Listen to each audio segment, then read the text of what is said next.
Yankani ndipo madzulo ano muli ndine Benedetta Chiwandamia koma poyamba nayi mtu yake. President Peter Mutharika watsutsa malipoti osonyeza kuti analephera kutsogolera msonkhano wa nduna zake sabata yatha kamba kuti samapeza bwino. Bungwe la United Nations ku Malawi lalangiza andale kuti asamalowerere ntchito za bungwe la chisankho la MEC. Ndipo mu nkhani zina kusamvana kwabuka pakati pa anthu ndi boma pa nkhani ya umwini wa malo anamtipwiri m'boma la Thyolo. Tili ndizi ndi zina zambiri tiyeni tikhalire limodzi. Poyamba mtsogoleri wa dziko lino Peter Mutharika watsutsa malipoti osonyeza kuti analephera kutsogolera zokambirana za nduna chifukwa chakuti sakupeza bwino. Mutharika ati malipoti ndi mphekesera zokhazokha zofuna kusokoneza ntchito zachitukuko zomwe boma lawo likuchita. Mu kalata yomwe mlembi wamkulu wa boma Justin Said watulutsa, Mutharika alonjeza Malawi kuti apitiliza masomphenya awo ofuna kutukula dziko lino. Tili ndi zambiri pa nkhaniyi mu ripoti ili. Mutharika ali ndi wodzipereka pa masomphenya awo ndipo sakusunthika ndi nkhambakamwa zimene zilipo. Iwo atinso nthawi zina amatumiza adindo malinga ndi maudindo awo ndipo izi zimachitika pofuna kuchepetsa kagwiritsidwe ntchito ndalama kosayenera. Kulembedwa kwa kalatayi kukudza kutsatira malipoti a masamba amchezo omwe amati mtsogoleriyu sanakhale nawo pa mkumano wa nduna zake. Ophunzira opitirira 162,000 ayamba kulemba mayeso a Junior Certificate of Education JCE. Lolemba ophunzirawa alemba mayeso a phunziro la agriculture. Mtolankhani wathu Macloyd Chilangiza wayendera sukulu za sekondale za Katoto, Mzuzu Government ndi St Peter's Catholic mu mzinda wa Mzuzu ndipo akufotokoza momwe mayesowa ayambira. Polankhula tayendera sukuluzi wachiwiri kwa mphunzitsi wamkulu pa sekondale ya Katoto Atuntufye Luwesha anati mayesowa ayamba bwino pa sukuluyi. Iwo anaonjezera kuti mwa ophunzira 454 omwe amayenera kuyamba mayesowa pa sukuluyi, ophunzira okwanira 451 okha ndi omwe ayamba kulemba mayesowa. Pakatoto pano mayeso ayamba bwino kwambiri. Ana abwera ku sukulu nthawi yake, alowaso mu examination room nthawi yake yabwino. Nthawi kungofika 8 o'clock aliyense anali mu room ndi kuyamba kulemba mayeso. Chaka chino cha 2026 ana 454 anapanga register, koma amene kulemba papa ali 451. Onele ana atatu amene sakulemba. Mwembe chifukwa cha matenda apa ndi apa. Mphunzitsi wamkulu pa sukulu ya sekondale ya Mzuzu Government George Chunga anadiso nawo ndokhutira ndi mene mayesowa ayambira. Achunga anati zili chomwechi chifukwa choti ophunzira akozekera mokwanira ndipo amene nthawi imakwana 8 o'clock mammawa ophunzira ambiri anayamba kale kulemba mayesowa msukuluzi. Mayeso tayamba bwino kwambiri andi tinayamba nthawi yake, anaso akozekera bwino kwambiri ndi chikhulupiriro kuti apangaso bwino mayeso. Pano kuti ndi 174 anapanga register 175 wina mmodzi sanabwere amoyale 157. Titazungulira malo olembetsera mayesowa tinapeza kuti panali chitetezo chokhwima kamba kuti msukuluzi munali apolisi omwe akugwira ntchito za chitetezo. Ku Lilongwe mtolankhani wathu Brenda Kayo anayendera sukulu zosiyanasiyana ndipo wati pofika nthawi ya 8 koloko mmawa wa Lolemba ophunzira ali atayamba kulemba mayeso. Mu mzinda wa Lilongwe, Times inayendera sukulu ya Bwaira Secondary komanso Lilongwe Girls Secondary komwe tinapeza kuti ophunzira anali atafika pamalo olembera mayeso nthawi isanakwane 8 koloko mmawa. Ophunzira okwana 162,927 ndi omwe akulemba mayeso a Form 2 zomwe chiwerengerochi ndi chochepa kuyerekeza ophunzira okwana 166,123 omwe adalemba mayesowa mchaka cha 2025. Mphunzitsi wamkulu pa sukulu ya Lilongwe Girls Secondary Alois Kantamula ati zonse zayamba bwino pa sukuluyi. Zona dilero ana akuyamba mayeso wa Form 2 pano pa Lilongwe Girls takonzekera ndipo anakonzekera ndipo mayeso ayamba bwino zedi. Mainvigilator atipatsa okwanira komanso mayeso abwera mnthawi yake, mayeso onse okwanira endi ano pano ayamba bwino zedi. ndipo ophunzira mmodzi wa pasukulu ya Bwaila Astelia Ntambo atakuyembekezera kuti achita bwino mayesowa. Ine ndimakhala ndikuwerenga, ndimafunsa aphunzitsi mafunso pamene pakuvuta, amatithandiza, timatoleranso mapepala manebo ambuyo amene analemba anzathu zaka zapitazo, kuona popo momwe mafunso amabwerera nakonzeka, komanso ndikuyembekeza kuti ndikhoza bwino. Mayesowa adzatha pa 10 June 2026. Mu mzinda wa Blantyre masamba ena amayeso ophunzira ulumali osaona anasowa. Komabe mmodzi mwa oyendetsa mayeso pa sukulu ya Blantyre Secondary Renek Malowa wauza mtolankhani wathu Veronica Kafumpe kuti kupatula vutoli mayeso ayamba bwino. Zikuoneka kuti zili bwino. Tinakhala ndi kavuto kakang'ono kuti masikiti ena anapezeka kuti analibe mapeji okwanira. Some pages were missing. Apart from that, because onena kuti chilichonse chikuoneka kuti chayamba bwino. Ndipo mmodzi mwa ophunzira omwe akulemba mayeso pa sukulu ya Chichiri Secondary Precious Mponya wati wakonzekera bwino mayesowa. Ndia mayeso wose nibesu kuvula jindosi maso zezo zabwino bwino. Maso yo expectation yanga yokuti aziyenda. Ndipo mtolankhani wathu Jason Malowa wayankhula ndi ena mwa ophunzira omwe akulemba mayesowa mu mzinda wa Zomba. Akonzekera chifukwa ndi mawerenga kwambiri. Lezi ndivakisa zokuti ndisa kale ne mantha kwambiri. Chifukwa ndi mawerenga ndivakisa zokuti ndikhoze kubweza. Mayesowa ndoti anakonzekera bwino. Nichizima kufunira kuti ukhale kuti mbuyo mumawerenge. Sungavulike nthawi konzekera mayeso. Agriculture nawerenga. Tenga mwenga begi wanzange. Mayeso ndi sikuti ndovuta. Mayeso amavuta bakamusuma werenga. Mangadu mawerenga mayeso sovuta. Malipoti akusonyeza kuti chiwerengero cha ophunzira omwe akulemba mayesowa chatsika chaka chino poyerekeza ndi chaka chatha. Bungwe la United Nations ku Malawi lalangiza andale kuti asamalowerere ntchito za bungwe la chisankho la MEC. Mkulu wa UN mdziko muno Rebecca Adadonto amayankhula mu mzinda wa Lilongwe pamwambo owunika momwe chisankho cha chaka chatha chinayendera. Mtolankhani wathu Pemphero Malimba akufotokoza.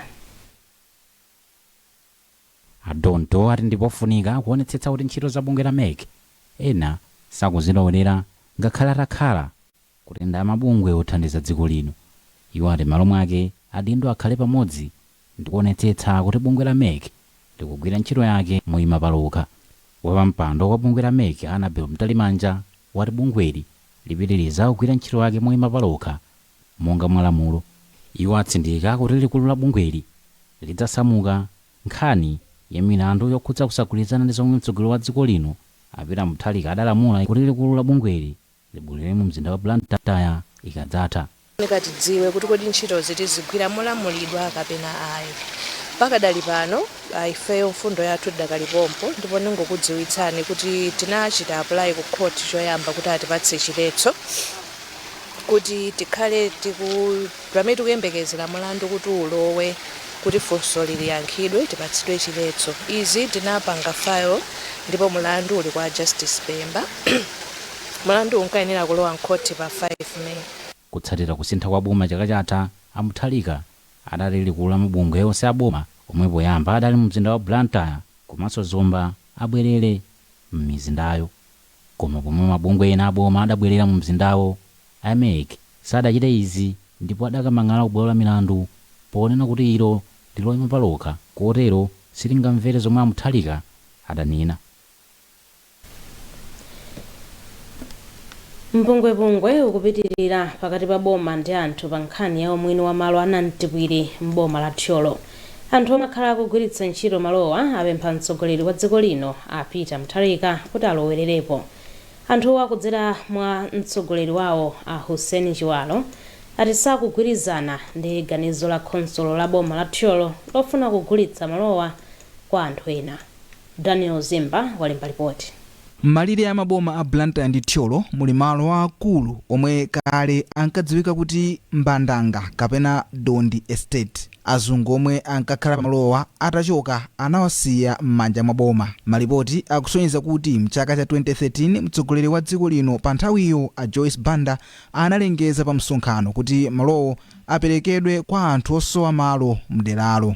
Izi zinapangitsa kuti mawanja pafupifupi 836 ayambe kugwiritsa ntchito malowo polima ndipo akupitiriza kuchita zimenezi mpaka lero, ngakhale kuti mchaka cha 2021 khonsolo ya Thyolo inawalamula anthuwa kuti achoke. Pakadali pano pali malipoti oti khonsoloyi ikufuna kupereka mahekitala 1.3 a malowa ku kampani ya Comforts posinthanitsa ndi malo ena omwe khonsoloyi ikufuna kutenga kuchokera ku kampaniyo. Lolemba lino anthuwa anafotokozeratu ankhani kuti ayesapo kangapo konse kukambirana ndi akuluakulu aku khonsoloyi, koma nkhawa zawo sizinapeze yankho, motero akufuna kuti mtsogoleri wa dziko lino alowererepo. Tikanakonda ngati alimi kunoko a president ayankhulepo, chifukwa oda imene inatikazika muno ndi ya president, si a DC, si a minister, koma ndi president. Tikanakondanso a president ati chose pokati yankhuleso chimodzi imene anatikazikira pano, chifukwa tikudalira muno. Ngati kuli chinthu chimene ife chikutipasa chuma kunoko, monga mukuziwa kale boma la Thyolo ndimadalira ulimi, ndiye ndi kunoko. Nawonso amfumu akamanga agwirizana ndi madandaulo a anthuwa. Ndingati aboma kuti alande anthu minda kalanga njoto odi ineyo ndi anthu anga ndakandisiya kuti ngati anga waziya chani.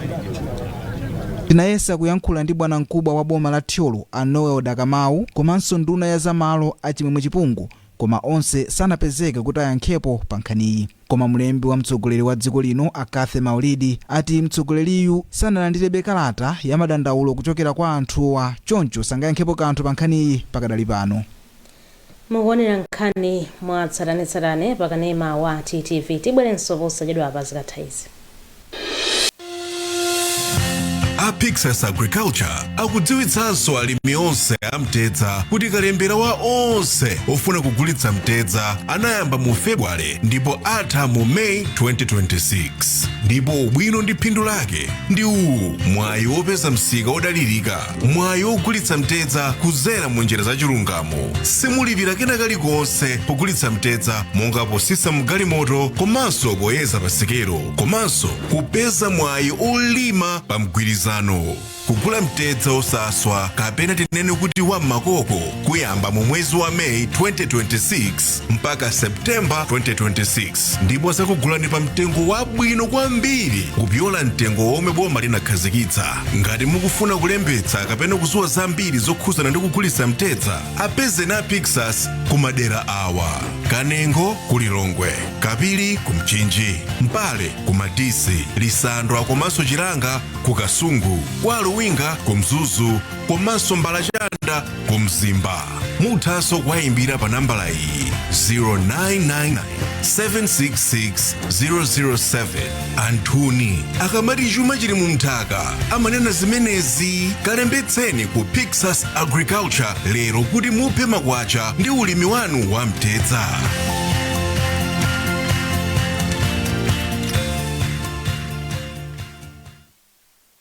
Takulandiranso. Ndipo popitiriza nkhanizi, Malawi Economic Justice Network yalimbikitsa chilungamo pakagwiritsidwe ntchito ka ndalama zothandizira kuchepetsa mavuto obwera chifukwa cha kusintha kwa nyengo. Mkulu wa bungweli Bertha Phiri wati kugwiritsa ntchito ndalama zimoyenera kungathandizenso ntchito yochepetsa umphawi. Emmanuel Chilemba ali ndi zambiri mu ripoti ili. Ngozi zogwa mwadzidzidzi zodzakamba kakusintha kwa nyengo zikupitirira kukhudza maiko pa dziko lapansi kuphatikizapo Malawi. Madzi osefukira komanso chilala mwa zina zapangitsa kuti anthu ambiri m'maikowa akhale mu umphawi wadzaoneni. Koma akatswiri ati chilungamo pakagwiritsidwe ntchito ka ndalama zimene zimaperekedwa ku ntchito zolimbana ndi mavuto odzakamba kakusintha kwa nyengo kungathandizire kuchepetsa umphawi. Poyankhula pa zokambirana za adindo a m'makhonsolo pa nkhani kuliwonde m'boma la Machinga, aphiri atsindika kufunikira kofunsa anthu akudera adindo asanayambe kupereka thandizo lofuna kuchepetsa mavuto odza kamba kakusintha kwa nyengo. Aphiri ati izi zingathandizire kuti thandizo loperekedwalo lifanane ndi zimene anthuwa akufuna. Mmodzi wa akuluakulu ku nduna wa zachilengedwe a Innocent Ntondezi wavomerezana ndi mfundoyi ponenanso kuti pakufunikira kugwirana manja pofuna kuthana ndi mavuto odzakamba kakusintha wa nyengo. Bungwe la Medjini ndi thandizo lochokera ku boma la Ireland likugwira ntchito yolimbikitsa chilungamo pakagwiritsidwe ntchito ka ndalama zothandizira kulimbana ndi kusintha kwa nyengo. Ntchitoyi ikugwiridwa m'maboma a Chikwawa, Balaka ndi Salima. Apolisi ku Mzuzu apanga mgwirizano ndi sukulu ya Mzuzu University pofuna kuchepetsa mchitidwe opha anthu powaganizira kuti apalamula milandu. Malipoti akusonyeza kuti chiwerengero cha anthu omwe akuphedwa chifukwa cha mchitidwewu chakwera kuchoka pa 112 mchaka cha 2024 kufika pa 118 chaka chatha. Feston Malekezo ali ndi nkhani yonse. Ofalitsa nkhani za apolisi kuchigawo cha kumpoto Mayi Cecilia Mfune anayankhula izi atayenda ulendo wa ndawala kuchoka pa roundabout ya Mzuzu Shopwise kupita sukulu ya Kachenjede ya Mzuni kumenenso kunali masewero osiyanasiyana. Mfune anati anatengera mwayi ogwiritsa ntchito ulendowu kuphunzitsa anthu mmene angapewere milandu komanso ngozi zapansewu. Malinga ndi kafukufuku wa polisi, chiwerengero cha milandu chachepa kuyambira mwezi wa January kufika March, pomwe milandu yokwana 1367 yachitika poyerekeza ndi 1426 imene inachitika nthawi ngati omweyi chaka chatha. Takhalapo ndi ma issues a mob justice kuno ku Mzuzu University campus kuti ana school agwira munthu wakuba ndi kumumenya. Ife apolisi tisanafike pamalopo munthu chopeza kuti waphedwa. Takhala ndi ma issues amenewo. Koma lero uthenga omwe tapereka kunoko uthandizira kunena kuti ntchitidwe umene wa mob justice utheretu. Poyankhulapo wachiwiri kwa chancellor wa sukulu ya Kachenjede ya Mzuzu Awel Singini anati mchitidwe ogwiritsa ntchito mankhwala ozunguza bongo komanso umwamwa mochidakwa ukuchulukira pakati pa ophunzira zimene zikuchititsa kuti azipalamula milandu osiyanasiyana kuphatikizirapo kuzipha kumene.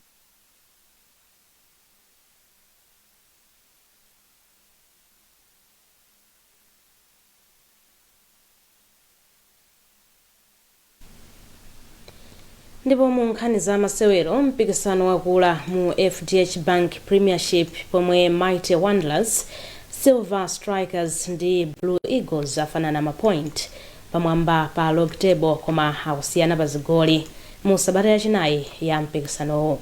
FCB Nyasa Big Bullets yakanika kupeza chigonjetso italepherana ndi Moyale pomwetsana chigoli chimodzi pa masewero omwe anachitikira ku Mwanza. Mtolankhani wathu Liwereni Mpasa ali ndi zambiri mu ripoti ili lomwe wawerenga Isaac Salima.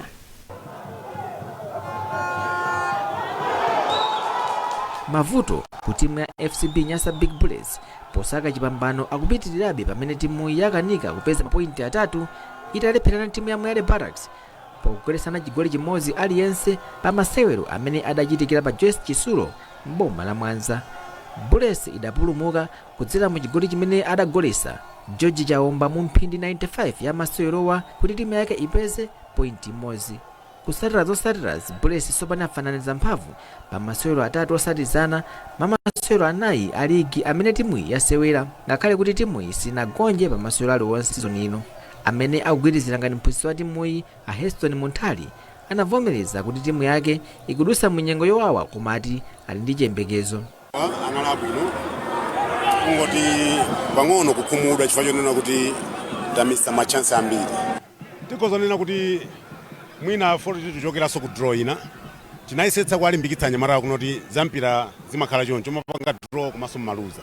Ndiyeno zikuoneka kunoti anazachangamuka ano mwina after 15-25 minutes kuyamba kumenya mpira wawo. Second half yonseyi tamenya mpira wathu. Komano pang'ono mwina pakungophonyekerapo noti tikapeza machances tizagwisa ntchito. Mphunzitsi wa timu ya Moyale a Richard Mwasa adayamikira osewera ake kamba kusatira zimene adawauza koma anadandaula kuti timu iyi idagolesesa nthawi yotayitha. Ndinosanga ni performance kumabe sinabwere kuzatenga 1 point lebo zenga 3 nde nimero makali ampira labeza 1 point koma khumbo lathu nalo pesa 3 points nimene ili competition panopa ndenga tifamwe yale inde titika mu part of the game tapeza 1 point tibwerere tikonze muna maili azochepa chabe kuti chitebwino masewera amene akubwera. masewero ena timu ya Mighty Wanderers yafika mwamba pa ligi itagonjetsa timu ya Chitipa United ndi zigoli zinayi kwa adu.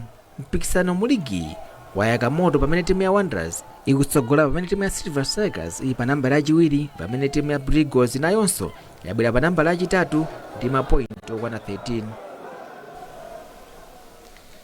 Nkhani zathu ndi zomwezi koma tisanasiyane nayo mitu yake. President Peter Mutharika watsutsa malipoti osonyeza kuti analephera kutsogolera msonkhano wa nduna zake sabata yatha kamba kuti sakupeza bwino.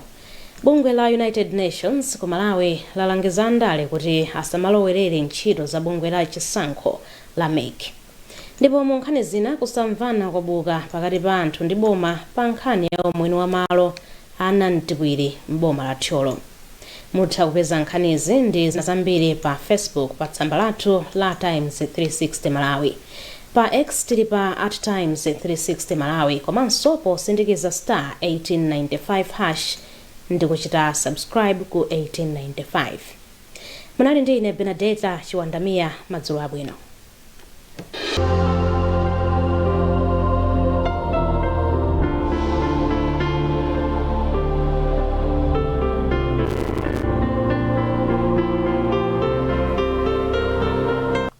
Ndine Sam Banda Junior ndi mmene nyengo ikhalire usiku uno ndi mmawa. Tiyembekezani nyengo ya mitambo yapatali ndi ya mphepo nthawi zina yozizira komanso yachifunga makamaka madera okwera ndi muzigwa za mitsinje usiku uno ndi mmawa. Masana tiyembekezani nyengo ya mitambo yapatali ya mphepo nthawi zina komanso ndi yofunda. Chenjezo mphepo yamwera ikhala yokupitirira kuomba pa nyanja ya Malawi ndi nyanja zina. Onse ogwiritsa ntchito nyanjazi akhale osamala nthawi zonse popewa ngozi. Tsono tiye tione mmene kutenthere komanso kuzizirira. Kwa Ngabu 19 degrees Celsius kufikira 28 degrees Celsius ndipo ku Blantyre 15 degrees Celsius kufikira 24 degrees Celsius. Ku Lilongwe 12 degrees Celsius kufikira 24 degrees Celsius. Ku Mangochi 18 degrees Celsius kufikira 26 degrees Celsius. Ndipo ku Mzuzu 12 degrees Celsius kufikira 21 degrees Celsius. Mphepo ikuomba kuchokera kumwera chakumvuma. Tionera chitatu mphepo nthawi zina mitambo yapatali ndi kuzizira kummawa. Tsono tiye ndikupasireni mmene dzuwa litulukire komanso kulowa. Ku Mzuzu dzuwa lizatuka 4 minutes to 6 ndi kulowa 26 minutes past 5 pamene ku Lilongwe dzuwa lizatuka 2 minutes past 6 ndi kulowa 23 minutes past 5. Timalize ndi ku Blantyre dzuwa lizatuka ndendende 6 koloko ndi kulowa 5:15. Za nyengo ndi zomwezi mnayi ndi ine Sam Banda Junior. Usiku wopambana.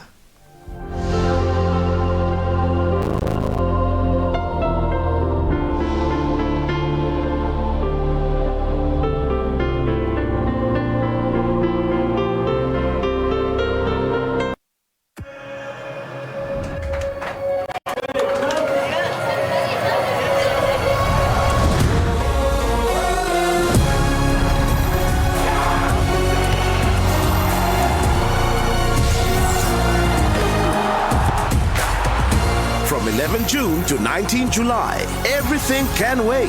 The FIFA World Cup 2026. Catch all 104 matches on 4 dedicated channels, only on DSTV.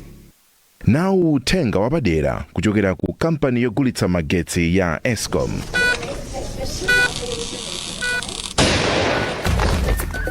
Kampani yogulitsa magetsi ya Electricity Supply Corporation of Malawi Eskom ikutsindika kulonjeza kuti ichepetsa vuto la kuthimathima kwa magetsi komanso kuonetsa kuti Malawi akulandira magetsi mosavuta. Pomwe kampani ya Eskom ikugwira ntchitoyi ikupemphanso Amalawi onse akufuna kwabwino kuti athandizepo polimbana ndi mchitidwe woononga zipangizo za Eskom.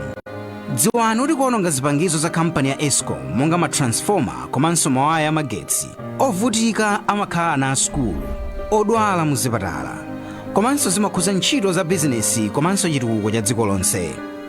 Chaka ndi chaka kampani ya Eskom imaononga ndalama zoposa 3 billion kwacha pokonzesa katundu osiyanasiyana yemwe aonongeka mu njirayi. Izitu ndalama zomwe zikanathandiza potukula ntchito yopereka magetsi kumadera komwe kulibe komanso kupititsa patsogolo ntchito zake zina. Tikupempha mafumu, akuluakulu am'madera, apolisi komanso nzika zonse zaufuna kwabwino kuti tigwirane manja ndi kampani ya Eskom pothana ndi mchitidwe owonongawo. Eskom singagwire ntchito payokha. Tikudalira inu kuti mutithandize pothana ndi mchitidwewu, mukuyika pa chiopsezo tsogolo la ana a sukulu komanso odwala mu zipatala, mukupha mabizinesi a ena.